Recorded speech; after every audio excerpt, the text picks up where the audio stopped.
Hello everyone, आज हम class 6 का चैप्टर 9 पढ़ने जा रहे हैं। इसका सेकंड पार्ट है ये, the living organism characteristics and the habitat. ठीक है, तो इससे पहले वाले वीडियो में हम यहाँ तक कर चुके हैं। यहाँ पे हमें एक टेबल दी गई थी। ठीक है, तो इस टेबल में हमें भरना है कि भी हमने कलेक्ट करना है, या आप बुक्स में से भी पढ़ सकते हैं, या अपने जो आपके बड़े हैं उनसे भी आप पूछ सकते हैं, क्योंकि आप जंगल में तो जाएंगे नहीं। तो ये ना लिस्ट तैयार करनी है आपने। अब यानी कि वीडियो वगैरह देख सकते हैं, या किताबें अगर आप पढ़ सकते हैं, उनमें से आप ये इन्फॉर्मेशन इकट्ठी करनी है और इस टेबल को आपने जो है कंप्लीट करना है। तो यहाँ पे दिखा है कि भी animals, plants and the other object found in the different surrounding. अलग अलग सराउंडिंग में मतलब कि देखो, जो जंगल है उसके आसपास या उसके अंदर, mountain area, in the desert area और सी इन जगहों पे आपको किस टाइप के प्लांट, किस टाइप के एनिमल या और कोई अदर चीज़ आपको अगर दिख रही है तो वो आपने इसमें फिल करनी है। अगर आप जंगल में जाते हैं तो जंगल में आपको किस टाइप के एनिमल्स दिखते हैं, और अगर आप माउंटेन एरिया में जाते हो तो वहाँ पे किस टाइप के एनिमल एंड प्लांट्स दिखते हैं। अगर आप डेजर्ट एरिया में जाते हो तो वहाँ पे आपको किस टाइप के एनिमल और प्लांट्स दिखते हैं। ऐसे आप सी में यानी कि समुद्री एरिया में जाते हैं तो वहाँ पे आपको किस टाइप के प्लांट एंड किस टाइप के जो एनिमल हैं या जो ऑर्गेनिज्म है वो दिखते हैं। उनके बारे में आपने इसको चैप्टर को कंप्लीट करना है। उसके बाद हम आते हैं यहाँ पे इसके सेकंड पॉइंट पे। ये जो आपकी फर्स्ट एक्टिविटी है ना, उसमें आपने यही सब करना है। ठीक है, फिर ये यहाँ पे आपका हैबिटेट एंड एडेप्टेशंस। ठीक है, तो हैबिटेट तो आपको बताया दिया कि हैबिटेट क्या होता है। किसी भी ऑर्गेनिज्म के जहाँ वो रह रहा है के आसपास के एरिया को ही हम उस ऑर्गेनिज्म का क्या कहेंगे, हैबिटेट कहेंगे। जैसे कि ऊँट जो है वो रेगिस्तान में रहता है, तो ऊँट का हैबिटेट क्या हो जाएगा, रेगिस्तान हो जाएगा। ऐसी जो माउंटेन एरिया में रहते हैं जो एनिमल्स वगैरह, वो उनका हैबिटेट है। ठीक है, तो अब ये जो हैबिटेट होते हैं, इन हैबिटेट में जो वो रह रहे हैं तो वहाँ के आसपास की जो चीज़ें हैं वो यानी कि वहाँ पर वो ऑर्गेनिज्म किस तरीके से रह रहा है उसके बारे में हम बात करेंगे, जो आपकी क्या कहलाएगी, एडेप्टेशंस कहलाएगी। जैसे कि आपने देखा है कि भी कुछ जीव जो होते हैं, कुछ ऑर्गेनिज्म जो होते हैं वो पानी में रहते हैं, कुछ ऑर्गेनिज्म जो है वो डेजर्ट में रहते हैं। आपने डेजर्ट में कभी आपने ना वो नहीं देखा होगा, हाथी नहीं देखा होगा। क्यों? क्योंकि हाथी जो है वहाँ का जो वो है हैबिटेट है, वो हैबिटेट जो है वो हाथी के अकॉर्डिंग नहीं है। ठीक है, हाथी वहाँ पे हैबिटेशन नहीं कर पाएगा। और जो ऊँट है वो वहाँ पे रह सकता है, तो वो उसके हैबिटेशन उस तरीके के हैं कि वो वहाँ पे रह सकता है। ठीक है, वो यानी कि उसकी अनुकूलता, मतलब कि वो सारा जो जगह है वो ऊँट के अकॉर्डिंग है, तो वो ऊँट वहाँ रह सकता है। लेकिन हाथी के अकॉर्डिंग नहीं है वो जगह, तो इसलिए हाथी वहाँ पे नहीं रह सकता। इसी को हम क्या कहते हैं, एडेप्टेशंस कहते हैं। अभी इसके बारे में हम आगे पढ़ते हैं कि और क्या क्या दे रखा है हमें। जैसे कि what do you find from the plants and the animals listed according to. ये जो आपने नीचे दूसरी जो देखी थी ना लिस्ट देखी थी, इसमें अलग अलग टाइप के आपने एनिमल्स वगैरह के बारे में लिखा है। तो कह रहे कि आपको इसमें क्या दिख रहा है, इस एक्टिविटीज़ में क्या दिखा। तो did you find the large variety, आपको बहुत सारे एनिमल्स दिखे होंगे, बहुत सारे प्लांट दिखे, तो एक बहुत बड़ी जो वो होगी वैरायटी होगी आपको देखने को मिलती है एनिमल्स और प्लांट के बीच में, अलग अलग जो हैबिटेट है वहाँ पर। Look at the what do you have to date the column, यानी कि पूरे फॉर द डेजर्ट। अब वो कहते हैं कि जो डेजर्ट एरिया है ना कॉलम, उसमें आते हैं हम। ठीक है, तो डेजर्ट एरिया में अगर हम देखें तो हमने सबसे पहले हमारा क्या भरे जाएंगे, हम कैमल को भरेंगे। ठीक है, तो desert and the column for the sea, तो एक आपका डेजर्ट कॉलम है और एक आपका सी कॉलम है। तो अब इन दोनों में से हम किस किस को उठाते हैं, यहाँ से हम ऊँट को ले सकते हैं और यहाँ से हम जो फिश है उसको ले सकते हैं सी में से। ठीक है, तो यहाँ पे did you list very the different, ये दोनों क्या है, एक दूसरे से डिफरेंट है। ठीक है, अब एक जो है वो क्या है, रेतीली जगह है, रेगिस्तान है जहाँ पानी है ही नहीं, और एक जगह है सी जहाँ पे पानी पानी है। ठीक है, तो ये दोनों जो वो है हैबिटेट है, वो दोनों एक दूसरे से क्या है, बहुत ही डिफरेंट है। काइंड ऑफ द ऑर्गेनिज्म, तो इसमें जो रहने वाले ऑर्गेनिज्म है वो भी क्या होंगे, एक दूसरे से काफ़ी डिफरेंट होंगे। अब ऊँट जो है फिश के जैसा नहीं है, फिश जो है ऊँट के जैसी नहीं है। ठीक है, तो ये दोनों ही अपने जो सराउंडिंग है, जो इनके आसपास की जगह है, जो इनके हैबिटेट है, उस हैबिटेट में क्या हो रहा है, फिट बैठ रहे हैं, और ये दोनों ही अपने अपने हैबिटेट में क्या है, ईजिली रह ले रहे हैं। इसी को हम क्या कहते हैं, यानी कि जो ऑर्गेनिज्म अपने हैबिटेट में रह लेता है और वहाँ की जो जो परिस्थितियाँ हैं उनको वो कर लेता है, एक्सेप्ट कर लेता है अच्छे से, तो वो सर्वाइव करता है वहाँ पे। उसी सर्वाइव को और जो फीचर्स उसको मिले उसको ही क्या कहा जाता है, एडेप्टेशंस कहा जाता है। तो यहाँ पे हम आते हैं तो what are the surrounding the like in a these two region. अब ये दो रीजन है आपका, एक आपके पास डेजर्ट है और एक आपके पास सी है। अब आते हैं यहाँ पे, in the sea plant and animals are surrounding by the saline. ठीक है, तो यहाँ पे हम उनको कहेंगे सलीन कहेंगे, जो भी सी में रहने वाले होते हैं ना प्लांट और एनिमल, वो सारे सलीन में आते हैं। ठीक है, और ये आपका क्यों, क्योंकि ये सैल्टी वाटर होता है, समुद्र का जो पानी होता है वो कैसा होता है, नमकीन होता है। Most of the them use to use the air dissolve in the water. और इसमें रहने वाले जितने भी एनिमल्स होते हैं या जितने भी ऑर्गेनिज्म होते हैं और प्लांट्स होते हैं, वो समुद्र में मिली हुई जो एयर होती है उसका यूज़ करते हैं, यानी कि पानी में घुली हुई जो एयर होती है उनका यूज़ करते हैं। ठीक है, there is a very little water available in the desert. इसके अपोजिट अगर हम बात करें, अगर हम डेजर्ट के बारे में बात करें, तो डेजर्ट में पानी ना के बराबर होता है। समुद्र में तो बहुत सारा पानी होता है ना, लेकिन डेजर्ट होता है वहाँ पे पानी जो होता है बहुत ही कम पानी होता है। तो अब देखो, एक एनिमल रहता है ऐसा है, यानी कि एक ऑर्गेनिज्म ऐसा है जो कम पानी वाली जगह पे रह रहा है, और एक ऑर्गेनिज्म ऐसा है जो पानी वाली ही जगह पे रह रहा है। तो जो पानी वाली जगह पे रह रहे हैं वो सलीन कहलाते हैं। ठीक है, there is a very little water available in the desert, it is a very hot in the day. तो यहाँ पे क्या होता है कि भी डेजर्ट में दिन के टाइम तो बहुत ही गर्मी होती है, क्योंकि जो धूप होती है ना, उससे रेत जो होती है वो बहुत जल्दी गर्म हो जाती है, और उसके गर्म होने से क्या होता है, वहाँ का जो सराउंडिंग होती है वो बहुत ही ज़्यादा क्या होती है, हॉट हो जाती है इन the day time, and very cold in the night. और उल्टा इसका क्या होता है, नाइट में क्या होती है, बहुत ही ठंड हो जाती है वहाँ पे, क्योंकि रेत जितनी जल्दी गर्म होती है उतनी ज़्यादा क्या होती है, ठंड हो जाती है। रात को वहाँ पे सूरज तो नहीं होता, तो सूरज के ना होने की वजह से क्या होता है, जो जितनी भी रेत दिन भर गर्म हुई होती है वो रात को क्या हो जाती है, ठंडी हो जाती है। इसलिए रात को वहाँ पे क्या रहती है, ठंड रहती है। जितना दिन में गर्म रहता है ना, उतनी वहाँ पे रात को ठंडी रहती है। ठीक है, तो जो डेजर्ट की जो डे है वो तो होती है हॉट, और डेजर्ट की जो नाइट होती है वो क्या होती है, कोल्ड होती है। Cold at the night in the desert, the animals and the plants of the desert live on a in the desert soil and the breathe air from the surrounding. अब देखो, ऊपर वाला में आपने जो सराउंडिंग पढ़ा था वो समुद्र में रहने वाले एनिमल्स थे। ठीक है, ऑर्गेनिज्म थे। तो जो समुद्र में रहने वाले ऑर्गेनिज्म होते हैं वो समुद्र के पानी में घुली हुई जो एयर होती है उसका यूज़ करते हैं ऑक्सीजन के लिए। और ऐसी जो डेजर्ट में रहने वाले जो एनिमल्स होते हैं वो क्या करते हैं, एयर में घुली हुई जो ऑक्सीजन होती है उसका यूज़ करते हैं। तो दोनों को ऑक्सीजन लेने का तरीका आपने देख लिया, एक पानी में घुली हुई ऑक्सीजन का यूज़ कर रहा है और एक एयर में घुली हुई ऑक्सीजन का यूज़ कर रहा है। ठीक है, फिर आते हैं, the sea and the desert are a very different surrounding. ये दोनों ही सराउंडिंग क्या एक दूसरे से डिफरेंट है। And we found very different kind of the plant and the animals. और हमने देखा कि ये दोनों एक दूसरे से बहुत ही डिफरेंट है।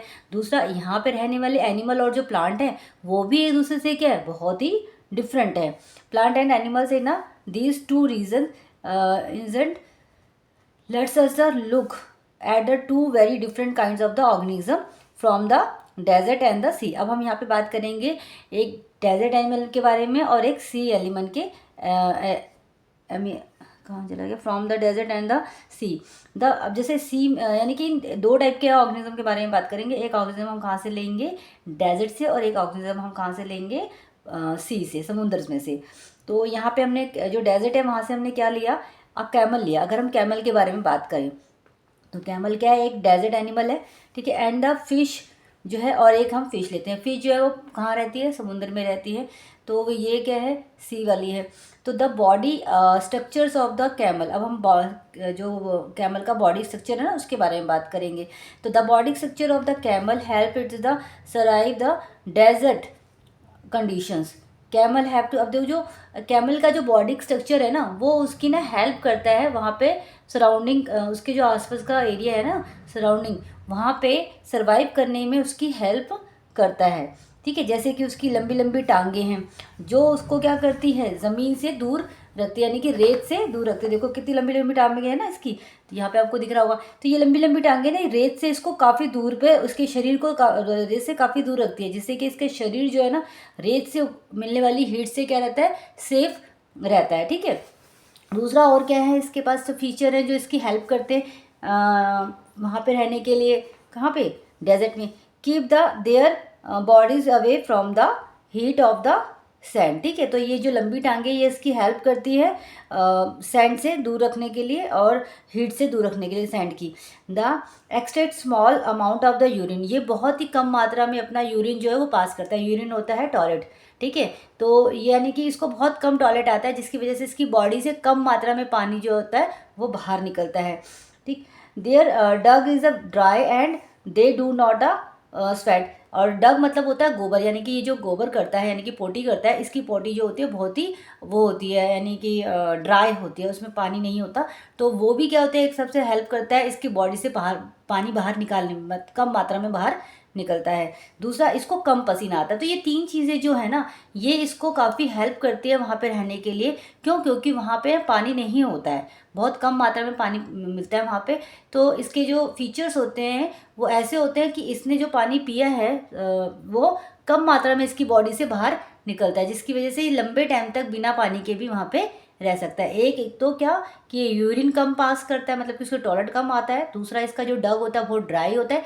तीसरा, इसको पसीना नहीं आता, मतलब कि स्वेट नहीं होती है इसको। तो ये तीनों ही इसको इसकी बॉडी में पानी की मात्रा को यानी कि बाहर निकालने में बाहर ना निकलने में देते हैं, जिसकी वजह से इसकी बॉडी में पानी कम मात्रा में भी रहने पर ये जीवित रह लेता है वहाँ पे, ठीक है। दूसरा आपका है यहाँ पे, और क्या क्या है इसमें, स्वेट। सिंस कैमल लोज वेरी लिटिल वाटर, ठीक है, यानी कि वो अपनी बॉडी से कम मात्रा में वाटर लूज करता है from their bodies. They can leave from many days, they can live many days without water. तो यही कारण है कि ये ज़्यादा समय तक यानी कि बहुत दिनों तक बिना पानी के रह सकता है। तो ये जो फीचर्स है ये हेल्प करते हैं उसको बिना पानी के रहने के लिए। कहाँ पे? डेजर्ट पे। फिर आते हैं यहाँ पे, look at the different kinds of the fish. अब हम इसके अपोजिट फिश को देखते हैं जो कि पानी में ही रहती है, ठीक है। Some of these of the show in the figure 9.3। अब देखो 9.3 आपकी ना ये वाली पिक्चर है। अगर आप देखें ना तो यहाँ पे जो है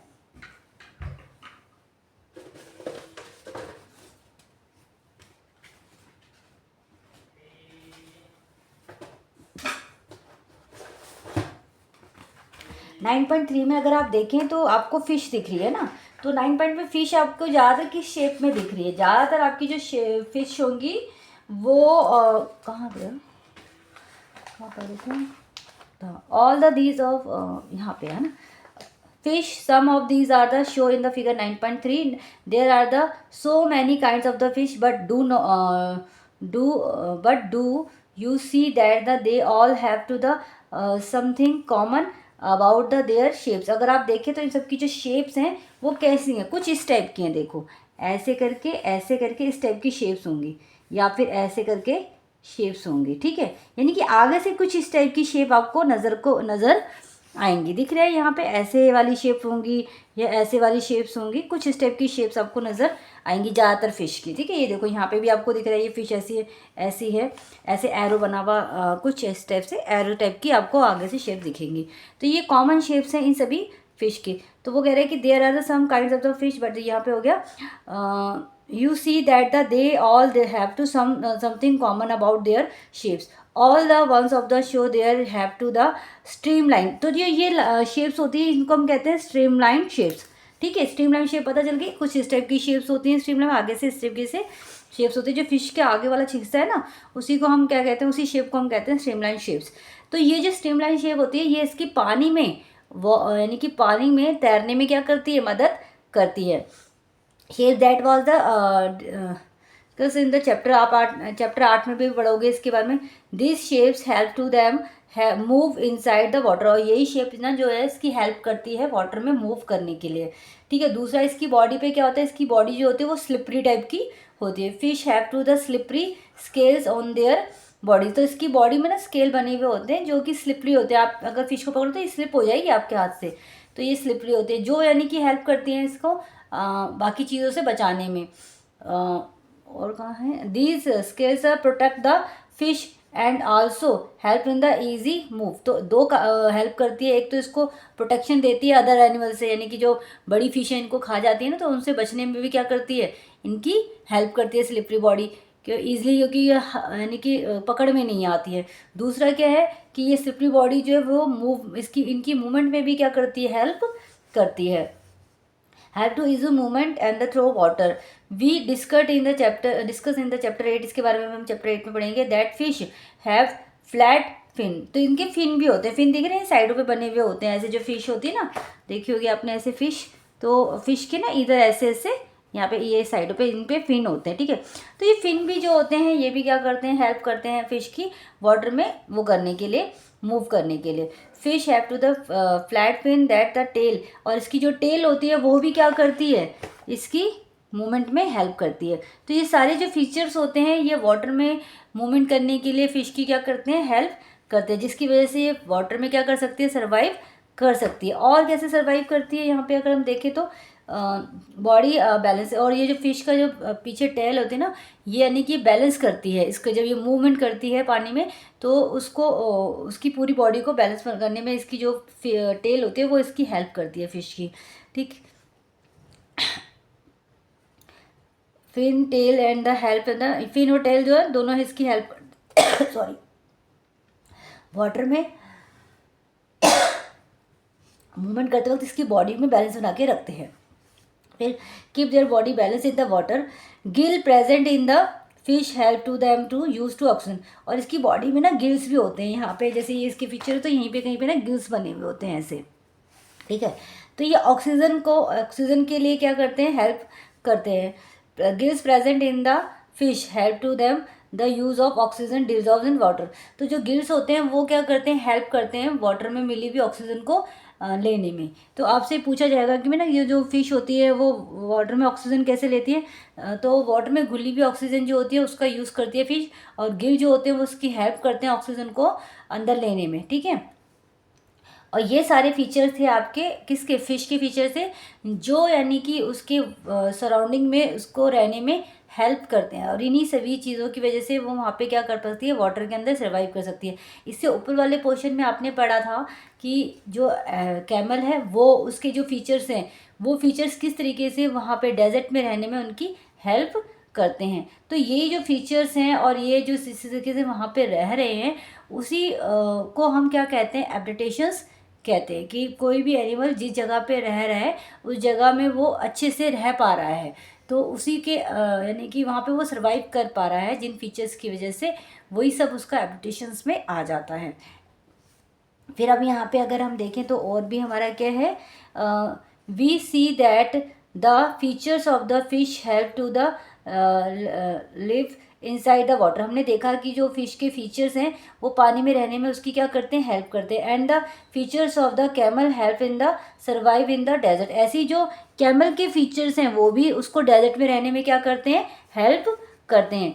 we have taken only 2 example, हमने अभी सिर्फ 2 ही एग्जाम्पल लिए, एक कैमल का और एक फिश का, from the very wide varieties of the animal and the plants. तो अगर हम देखें तो जो इनका सराउंडिंग है यानी कि जो इनके हैबिटेट हैं उनके अकॉर्डिंग इनको फीचर्स मिले होते हैं जो एक दूसरे से काफ़ी डिफरेंट मिलेंगे आपको, चाहे वो प्लांट हो चाहे वो एनिमल हो, ठीक है। Water wide a variety of the animal and the plant that live on the earth, जिसकी वजह से ये अर्थ पर रह सकते हैं। In the all these of the variety of the organism we will found that they have to certain features that help them to live in the surrounding in which they are the normally found, ठीक है। तो यही जो features होते हैं ये इनको अलग अलग हैबिटेट में रहने में क्या करते हैं, हेल्प करते हैं। In which of the normally found the presence of the specific, यहाँ से ना एक और हमारा आंसर बन रहा है, इसको हम यहाँ से मार्क कर लेते हैं।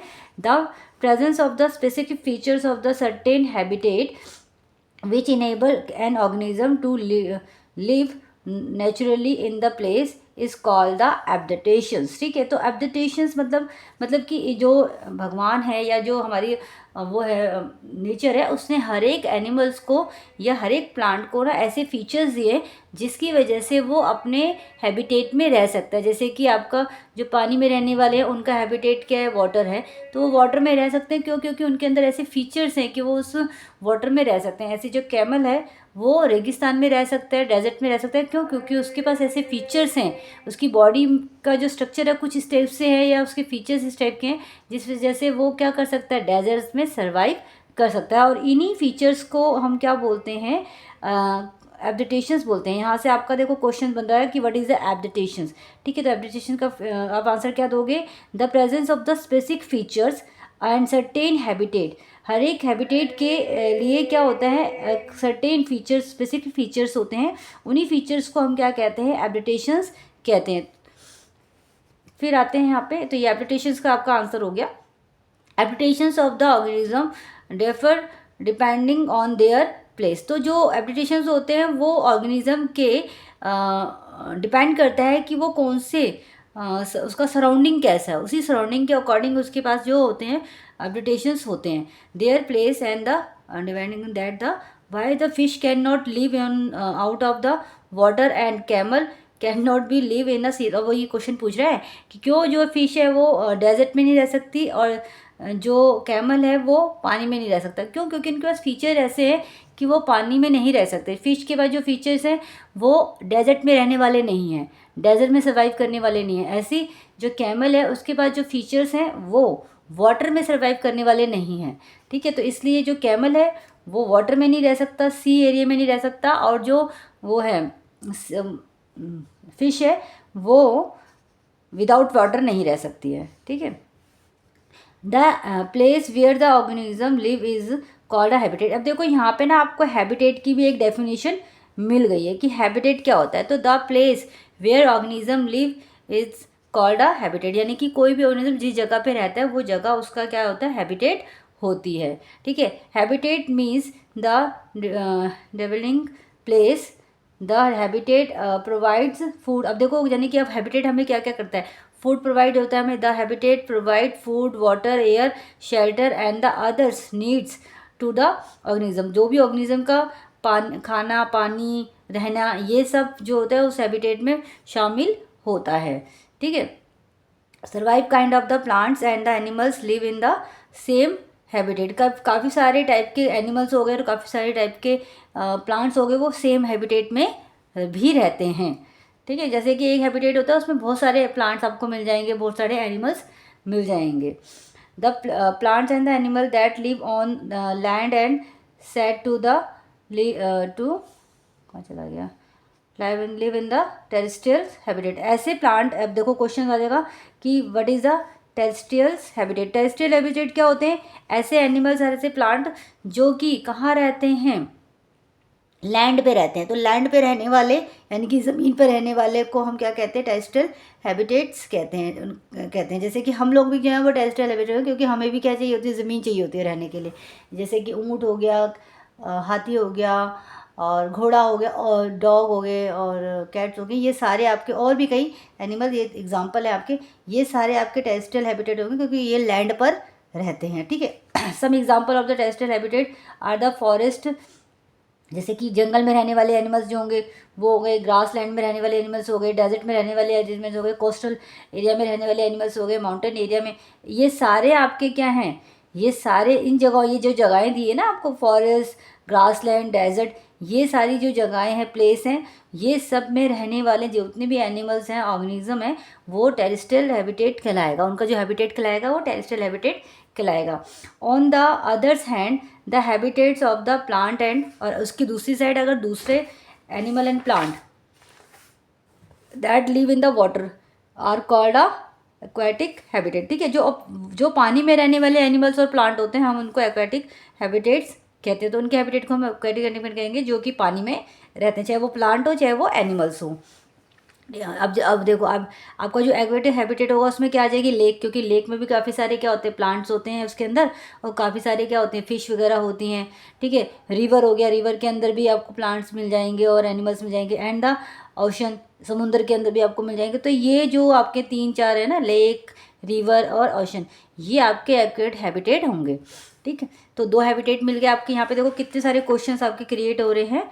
ठीक है, तो यहाँ से आपने ये क्वेश्चंस जो है वो लिखने हैं और उनके आंसर आपको यहाँ पे मैंने मार्क कर दिए, तो वो भी आपने लिखने हैं। ठीक है, और अब आते हैं यहाँ पे हैबिटेट हो गया आपका question of the example of the अब यहाँ पे एग्जाम्पल दिए हैं उन्होंने, लेक, रिवर, ये आपके क्या है, एक्वेटिक हैबिटेट के एग्जाम्पल हैं। There are the large variations of the among terrestrial habitat like a forest, grassland, desert, coastal and the mountain regions locate in the different part of the world. ठीक है, तो ये आपको देखिए पता ही आपने आपकी भी कई जगहों पे क्या बर्फीली जगहें हैं, कहीं जगह पे पहाड़ हैं, कहीं पे आपको मैदानी एरिया मिलेगा, है ना। तो ये सारे आपके क्या हैं, टेरेस्ट्रियल हैबिटेट है। पीछे भी हमने पढ़ लिया था टेरेस्ट्रियल हैबिटेट के लिए जो एग्जांपल, तो क्वेश्चन आएगा ना आपका what is example of the terrestrial habitat. तो टेरेस्ट्रियल हैबिटेट में आप क्या दे सकते हो, फॉरेस्ट दे सकते हो, ग्रासलैंड दे सकते हो, डेजर्ट दे सकते हो, कोस्टल दे सकते हो, माउंटेन एरिया दे सकते हो। ये सब आपके क्या है, example of the terrestrial habitat है। ऊपर आपने जो पढ़े थे एक्वेटिक हैबिटेट के एग्जाम्पल पढ़े थे, जैसे कि लेक, रिवर और oceans. The organism both plant and the animals live in the habitat are its biotic components. ठीक है, तो ऐसे organism both plant and the animals living in the habitat are the biotic compound. तो ये आपके biotic compounds होते हैं। ठीक है, तो the non living things such as the rock, अब जैसे कि भी आपके the organism both plant and animals, ठीक है, वो ऑर्गेनिज्म और प्लांट जो होते हैं वो आपके क्या कहलाते हैं, बायोटिक कंपोनेंट्स कहलाते हैं। ठीक है, तो क्वेश्चन आ जाएगा what is a biotic component. अगर देखा जाए तो बायोटिक कंपोनेंट्स में आपके ना जितने भी आपके लिविंग ऑर्गेनिज्म होंगे, अब लिविंग ऑर्गेनिज्म में आपके एनिमल्स भी आते हैं और ह्यूमंस भी आते हैं और प्लांट्स भी आते हैं, ये सारे क्या हैं, लिविंग ऑर्गेनिज्म। तो जितने भी आपके लिविंग ऑर्गेनिज्म होंगे वो आपके बायोटिक कंपाउंड्स कहलाएंगे। इसके अपोजिट जो आपके non living organism non living things होंगी वो आपके अबायोटिक कहलाएंगे। तो यहाँ पे आपको बायोटिक और अबायोटिक का भी एक दो क्वेश्चन क्रिएट हो गए थे। यहाँ से मार्क करेंगे the non living organism living things such as a rock, soil, air and water in the habitat constitute of the abiotic components. ठीक है, तो यहाँ पे अबायोटिक कंपोनेंट्स में आपका क्या आ जाएगा, तो दो टाइप के, आपका कोई भी सराउंडिंग होता है ना उसमें दो टाइप की चीज़ें होती हैं, एक होती है लिविंग और एक होती है नॉन लिविंग। ठीक है, तो जो जितनी भी लिविंग होगी वो बायोटिक कहलाएगी और जितनी भी नॉन लिविंग थिंग्स होंगी वो अबायोटिक कहलाएंगे। तो अबायोटिक में आपका क्या आ गया, जैसे कि सॉइल आ गया, माउंटेन आ गया, रिवर आ गया, वाटर आ गया, ये आपका अबायोटिक कहलाएगा। बायोटिक में जितने भी आपके प्लांट्स होंगे, जितने भी आपके एनिमल्स होंगे और ह्यूमंस बींग्स होंगे वो सब आपके बायोटिक में कहलाएंगे। तो दो क्वेश्चंस क्रिएट हो गए यहाँ पे आपके। ठीक है, we now that the some plants grow from seeds, let's us look at the some abiotic factors and their effect on the seed and they grow into the young plants. तो अगली activities में हम germinate के बारे में बात करेंगे। ये ना जो पोर्शन है ये आपकी नेक्स्ट एक्टिविटी के बारे में, तो ये नेक्स्ट एक्टिविटी है ना वो हम नेक्स्ट वीडियो में करेंगे। ठीक है, एक्टिविटी 2 से।